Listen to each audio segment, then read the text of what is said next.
Happy Friday to everybody from NEA Report. This is Stan Morris reporting behind the camera today, and in front of the camera, our buddy Chintan Desai, who's running for the U.S. Congressional seat currently held by Congressman Rick Crawford. It's for the 1st District right here in Arkansas. Basically, that's mostly northeast Arkansas, a little bit of other places, a little bit like north central, I guess. You got a lot of places to cover. 17,000 square miles. Goodness gracious me. That is, but Arkansas is split up into 4 districts, I believe. Correct. And then you have the northeastern pretty much district is the 1st District. So Chintan is running for that position today, and he's going to join us and take your questions live. So as everybody's joining chat, think of your questions that you would like to ask Chintan. He is all game for it, which is pretty cool. We're going to ask some of our questions, and we're going to ask some of yours here too. First of all, thank you for taking some time to join us today. We really appreciate it. I know you just got done with a big road trip, didn't you? We did. We hit all 30 counties. So there's actually 30 counties in our congressional district, all the way from Searcy County, northwest part of our district, all the way down to Chico County.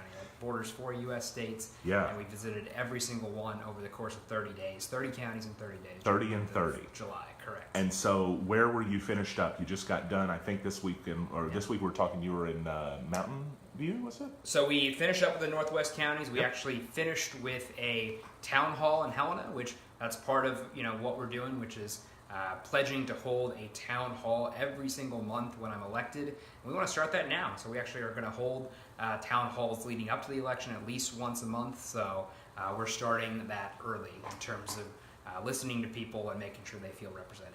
Speaking of that, let's talk about some of the stuff that you've been hearing from people. What are people telling you across northeast Arkansas and the 1st District that matters to them? Yeah, so the general theme there, and it's the talking points in terms of why I'm running, and very much like the reason for why we're doing this is people feel like they have to leave Arkansas to find a better life, to find economic opportunity.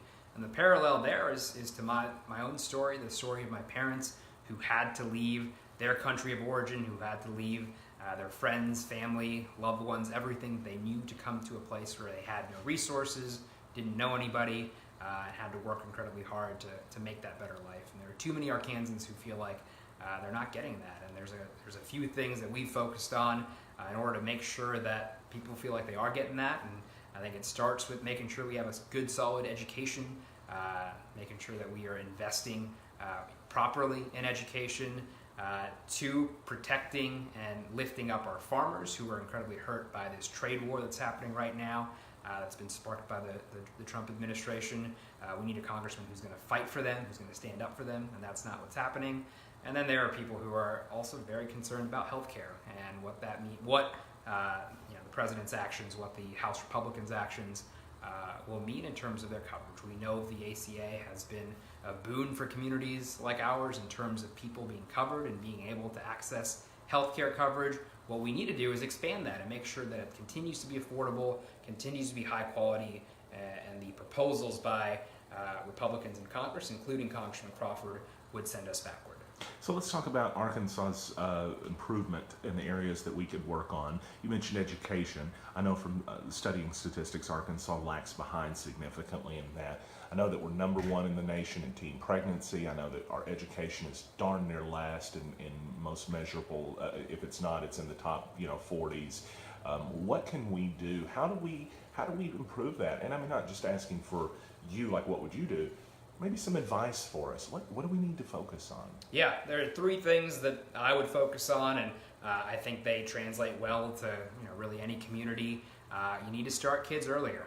We have kids who are coming. I've worked in a school district in Helena, and they're coming to us behind already when they're age 5 in kindergarten. They've already feel like they're behind because they don't have pre-K access, and we need to make sure that we have universal pre-K, and that takes federal investment. You have to make sure that the investment exists there for people. So that's the number 1 thing, is universal pre-K and making sure that the investment exists for that.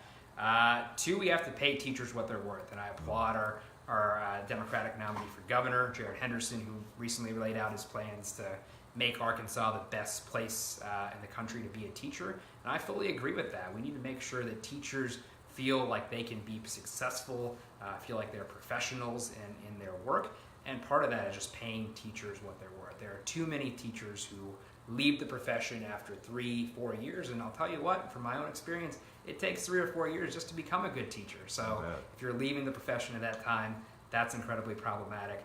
And then on the very end of it, you've got to make sure that there's investment in post-secondary institutions. And that's both making college affordable for individuals. So if you're someone that's not able to afford college, or you're worried about that, we need to make sure that it is. And so my proposal would be making in-state college tuition for any family making under $125,000 a year free.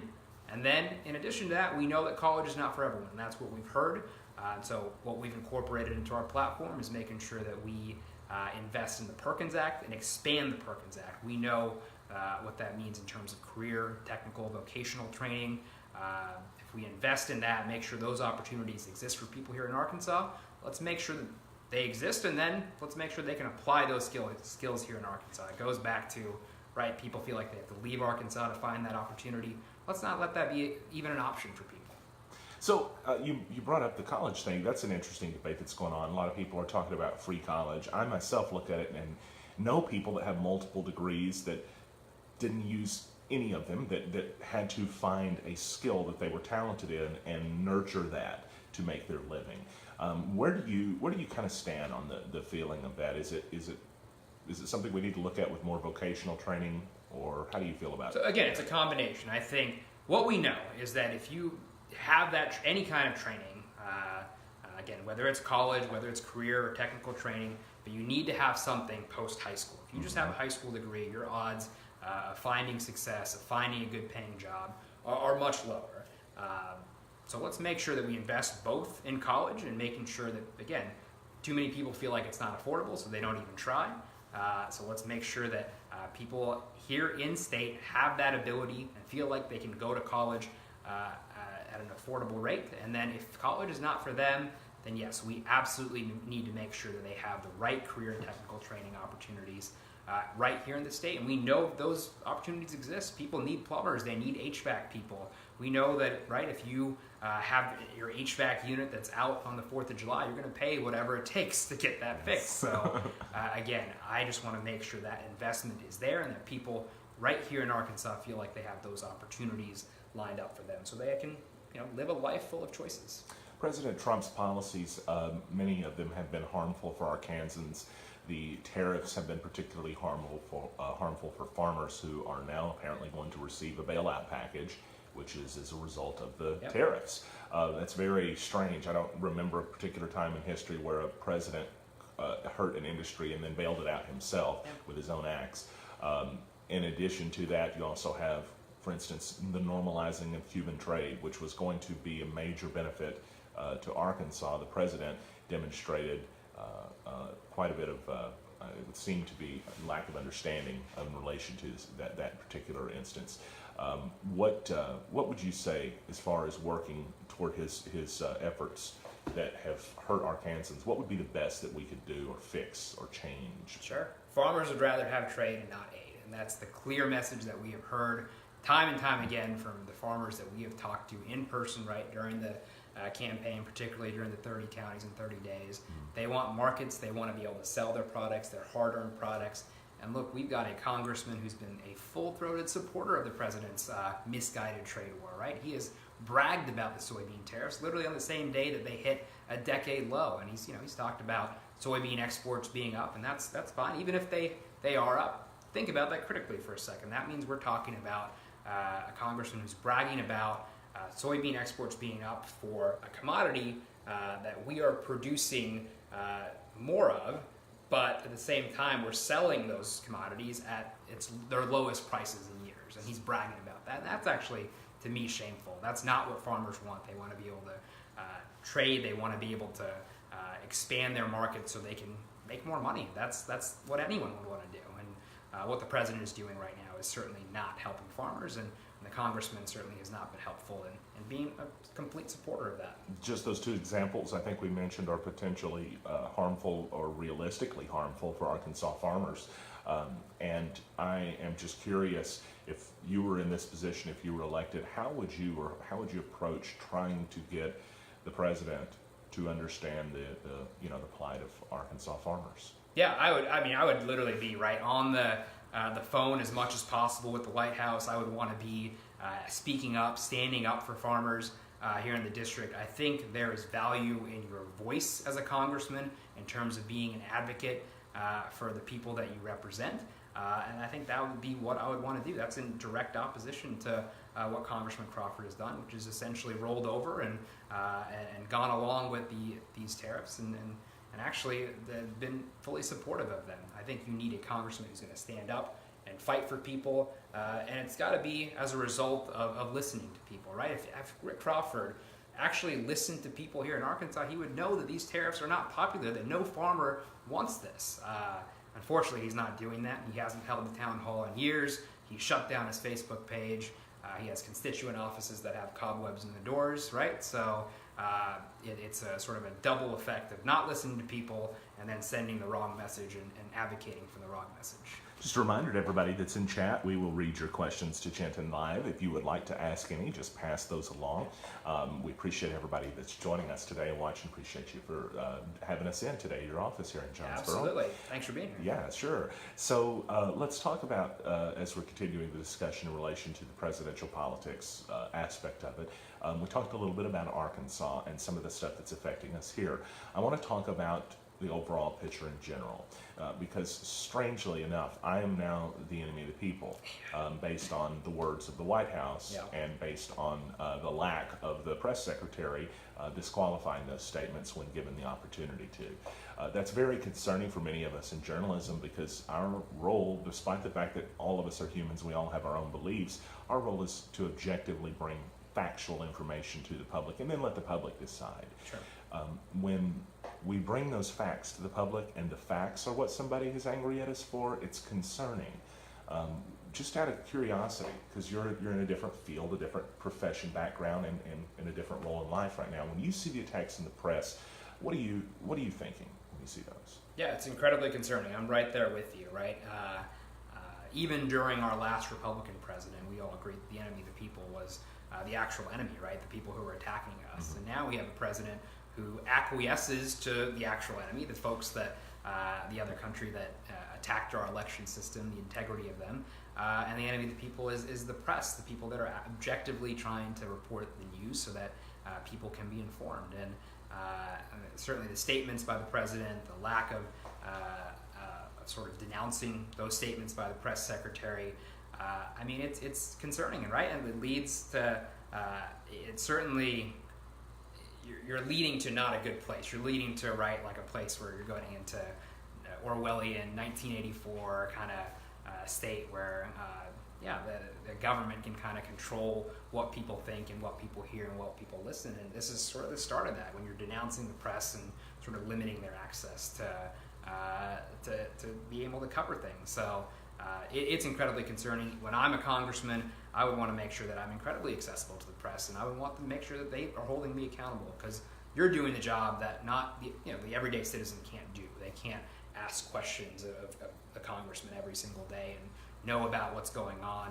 and ask him or her about what their positions are every single day. They need a press to make sure that there's a democracy that can exist, and so that people know what they're voting on and know what the issues are. Is it weird whenever you hear the talk that's describing the press as the enemy, that describes Republicans and Democrats as the enemy, but you never hear anything about Russia from the president? It is incredibly strange, and I think we have our opinions, and everyone or it has their ideas on why that might be, in terms of potentially what might have happened in the past, and it's weird. It's also not surprising.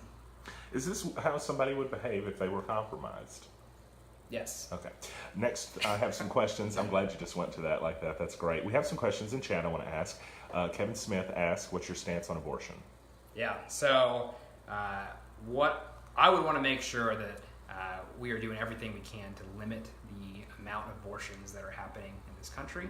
And the best way to do that, I think, is by investing in solid sex education, by making sure that contraceptives are freely available to individuals. Look, I ultimately think that the decision, that incredibly difficult decision to have an abortion, is one that should be made between a woman and our doctor. And what I don't want to do is have a government that's far away, sort of overreaching and making those decisions for individuals. And I also know that regardless of what ends up happening in terms of that decision, because we know that Roe v. Wade is under attack and might be overturned given the new Supreme Court justice, we know that even if it is overturned, people are going to still try to have abortions. And we need to make sure that that the procedure is available to people, that it is safe, so that when, again, that difficult decision is made, people are able to access that right safely. And again, I go back to, I agree with people who are pro-life in the sense that we need to have far fewer of them. And again, I think the best way we do that is by investing in sex education, investing in freely available contraceptives, and just making sure that people have the ability to, have some autonomy in that decision making in terms of family planning. If you have a teenage girl that has to make that decision but has that right taken away, you are talking about a severe economic impact that person then has, and then you're talking about the burden that person is placing on the welfare system, because they're going to have less access to capital and to income. And ultimately, I think that we need to protect that right, but then develop the resources for people to be able to hopefully not have to make that decision in the end. Cassandra Morton asks, how do you feel about the legalization of marijuana? Look, I think in terms of medical marijuana, we know that Arkansas has already voted in favor of it, so it's a matter of the state implementing that program and making sure that the people's will is carried out. And in terms of ultimately legalizing it recreationally, I would be in favor of it. I do think that there would be tax revenue benefits there, and we also know that as a substance itself, it's not something that's incredibly dangerous to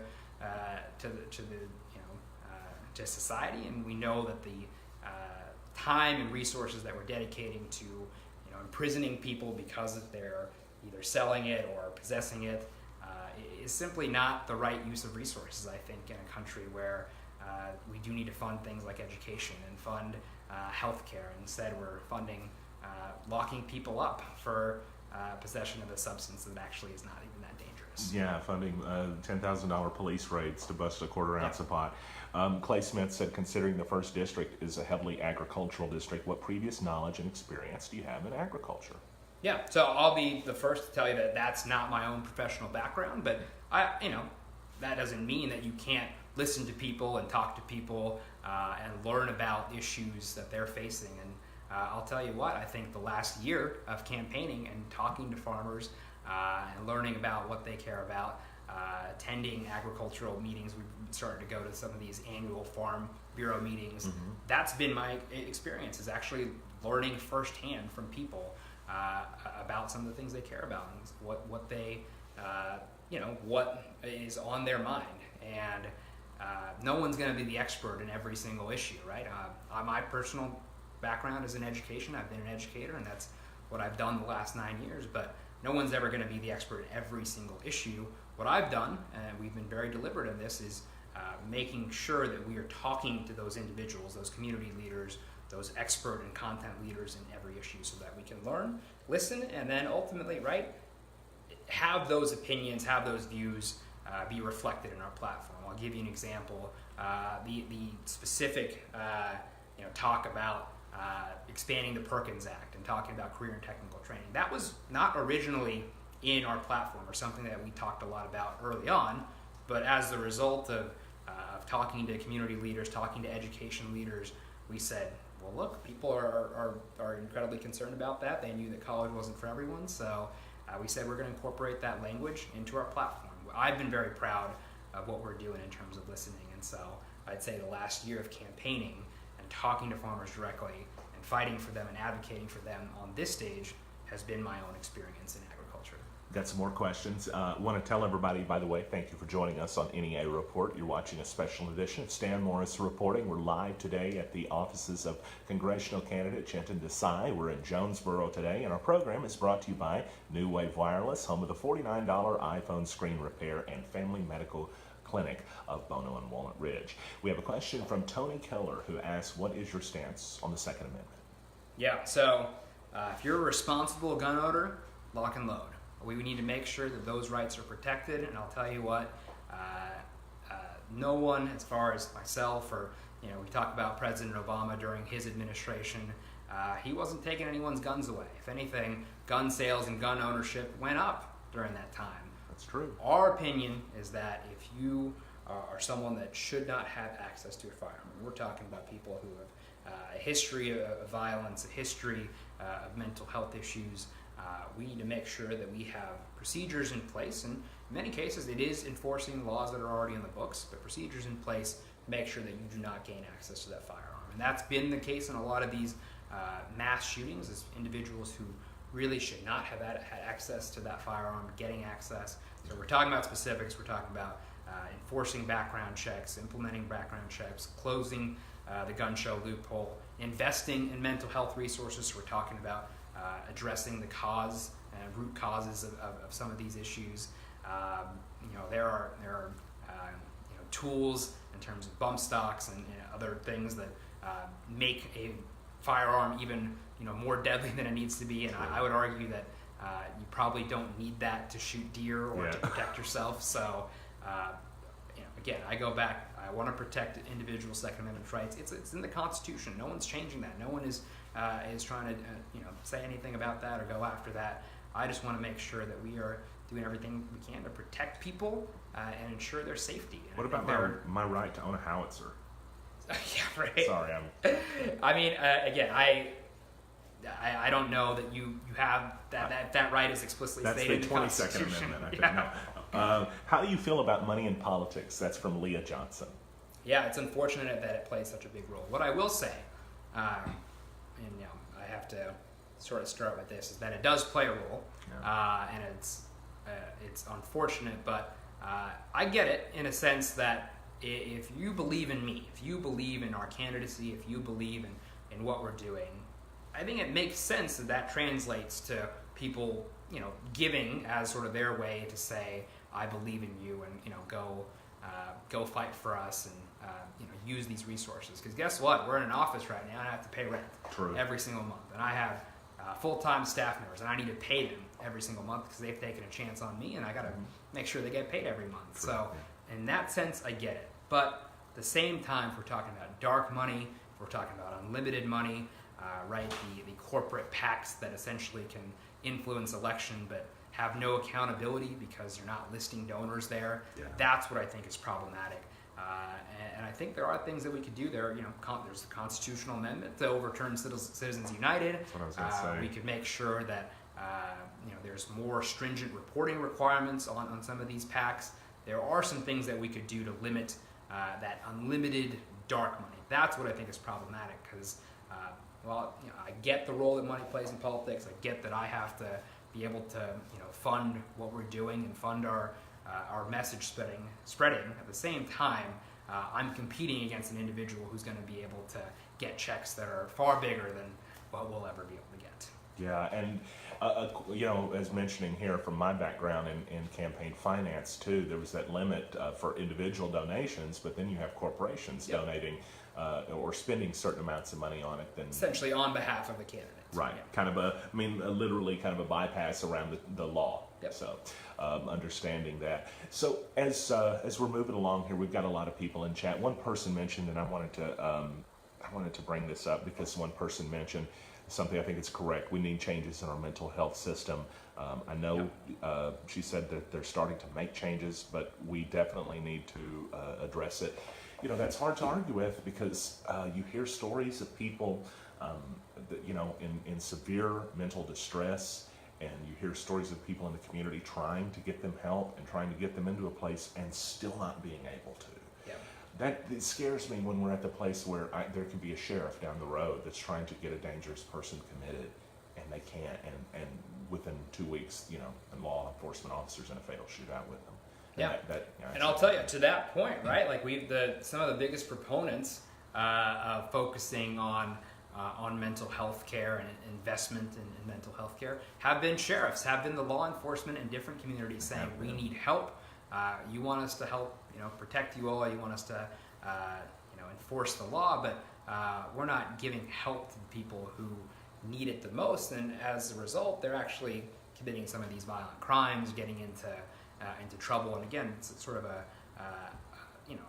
wasted opportunity where we're spending resources on that. Again, locking people up when if we had just invested a little bit in some of that mental health care coverage, perhaps that wouldn't have been an issue. We've got one more question here, and I think we've gone, I don't want to keep you all day, but we've had a pretty good interview going live. From Jimmy Lynn Di Porter asks, where do you stand on a mandatory voter ID? Yeah, so we have no evidence that, first of all, that there is rampant voter fraud. There's simply just no evidence that exists that people are voting illegally or voting many times. We're talking about very rare instances. And look, we have ways to verify an individual when they come to a polling booth. You're talking about a signature that matches, they're providing their signature, so that matches that, and that is a perfectly viable way to verify someone in terms of identity. To invest in resources to make sure that people have these voter IDs, that puts an onerous burden on individuals to exercise that right to vote. And in a country where, and especially in this region of the country where we don't have the best history with voter access, that's it's very reminiscent of sort of going backwards in time and limiting people from their ability to vote. It takes time to go up to the courthouse and get that ID. It takes money to be able to do that. And in a country where we already have not enough people participating in the process, right? Our voter turnout is not where it needs to be, and you want to try to limit that. I am certainly suspicious of the intentions when people want to do that. We just simply don't have the evidence to suggest that that's a real problem that needs a solution like that. Understood. I wanted to reply myself just to fact check a comment. One person, I'm not going to mention names, said that there has been all kinds of evidence, but factually there's not been any credible evidence that there is major voter fraud taking place. Sure, and if they have that evidence, I'd be happy to see it if they want to send it along. Look, I'm not so arrogant to think that Sure. I'm right on every single issue, but we have thought about that issue, and we obviously have issue 2 on the ballot this time around. Right. It's not something that we're supporting, and it is based on our own research that suggests that that's not an issue that we really need to focus on. It would be nice if we could get all Americans some type of easy system where people who are American citizens could vote without a big hassle. Yeah. Maybe that's someday in the future. There's some tech answer that's that. I don't want us to vote with our thumbprint yet, because if somebody steals my thumbprint, then they got it forever. Yeah. And that's what I'm worried about. If we start going to thumbprints or biometrics, if somebody hacks those once, you'll never get it back. I'll give you, and it's actually not going forward in terms of technology, but the proposal by our Secretary of State nominee Susan Inman is to have as one option for voting in addition to polling locations, but it would actually reduce costs in a lot of ways, is making sure that we have vote by mail as one option. We already have that, right, with absentee ballots. Mm-hmm. If more people were able to access those ballots at home, you were right, verifying their identity by making sure that they're mailing from that location, you are able to make sure that people then have the ability to look over a ballot, to study that ballot, to vote intelligibly. I think that's a great proposal as just a way to make sure that more people are involved and also ensure some of that security, because I think people are a little bit worried about some of these machines and their propensity to be hacked. I want to do one last question, and then we'll give you a break today because you've been awesome. But the last question I want to hit on here is from Leah, who asks, what about a Medicaid plan for all? Any ideas? Yeah, and if she's talking about Medicare for all... I'm sorry, she said Medicare. Medicare, yes, absolutely. We are fully behind that. You can check out our website. We lay out our plan for how we get to that point, and that is absolutely the direction that we need to go in. We need to make sure, look, Medicare is a system that is working. It's a system that has lower administrative costs than some of these insurance companies that, there's so much cost in just some of that the paperwork and the administrative part of some of these insurance companies. If we ensured that more people had access to health care from Medicare, it would, one, lower costs, and two, make sure that people have access to affordable and high-quality health care. Because we know it's also health care that, certainly people over 65 enjoy their Medicare.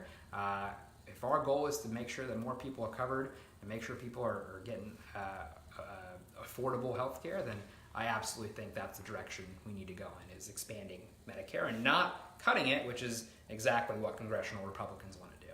So we appreciate everybody that joined us today on NEA Report. A lot of cool questions from folks joining in, and thanks to you all for engaging here today. Thank you to Chintan Desai for taking a couple of minutes to talk to us today in your office. I know you've been busy traveling, so I hope that you've got at least a bit of a calm weekend ahead of you planned. A little bit, yes. A little bit. I think you mentioned you're going to be in Lawrence County tomorrow, right? We'll be in Lawrence County meeting with the county judge there, going around and introducing ourselves to folks. Look, even if the 30 and 30 is done, we are still planning to get to all these communities, and it's our goal to hit all of these counties again at least once. And it's, without over-explaining it, we're doing this, and at the same time, Rick Crawford, again, has shut down his Facebook page, has shut down some of his constituent offices, refuses to hold town halls. Do you want a congressman who's going to listen to you, who's going to represent you? That's not what you're getting right now. Just a reminder that we have extended an open opportunity for Congressman Crawford to appear in a similar interview segment, and we've been trying to schedule that for several months. We've not received a response. Thank you, sir, for taking a couple of minutes to join us. And it's Chintan Desai. I know that I've linked it on Facebook for people that want to contact you, maybe ask you some questions. They might be blowing your page up right now. Yeah, we actually do something like that. We do a Question Tuesday. So if you ever submit questions to us, we actually answer every single question every Tuesday in a live video. So that could be nasty. That's okay. I mean, we're not ignoring any of them. That's part of what being a representative is. So. Chintan Desai, running for congressman in the 1st Congressional District. That's pretty much Northeast Arkansas's district. We thank you, sir, for being here with us. And thank you all for joining us on NEA Report. We're back on Monday with more news from Northeast Arkansas, unless breaking news breaks out, in which case we will break in. That's what we do. There you go. Yeah. Thanks, everybody, for joining Thanks, Dan. us. Have a great one. Thanks, everyone.